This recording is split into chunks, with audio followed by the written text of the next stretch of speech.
হামের আরো খবর জানাতে আমাদের সাথে সরাসরি যুক্ত হচ্ছেন ময়মনসিংহ প্রতিনিধি আতাউর রহমান জুয়েল।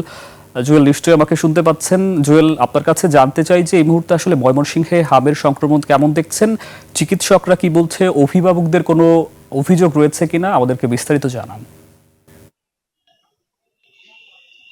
ধন্যবাদ সুকান্ত। আপনি যেমনটা বলছিলেন যে ময়মনসিংহ মেডিকেল কলেজ হাসপাতালে হাম আইসোলেশন ওয়ার্ডে কিন্তু মৃত্যু কোনোভাবেই থামানো যাচ্ছে না।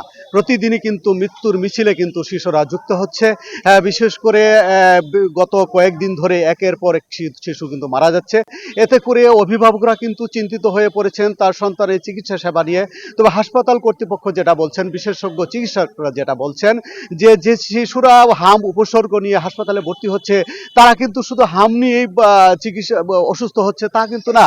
এছাড়া তাদের রয়েছে নিউমোনিয়ায় তারা আক্রান্ত হচ্ছে, ফুসফুসে আক্রান্ত হচ্ছে, শ্বাসকষ্ট হচ্ছে।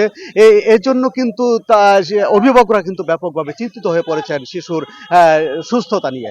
এছাড়া হাসপাতাল কর্তৃপক্ষ যেটা বলছেন যে ময়মনসিংহ মেডিকেল কলেজ হাসপাতালে কিন্তু শিশুদের জন্য কিন্তু আইসিইউর ব্যবস্থা নেই, কিন্তু যে শিশুরা মারা যাচ্ছে তাদের কিন্তু আইসিইউর প্রয়োজন রয়েছে। এই যে আইসিইউ নাই, এ কারণেই কিন্তু শিশুরা মারা যাচ্ছে।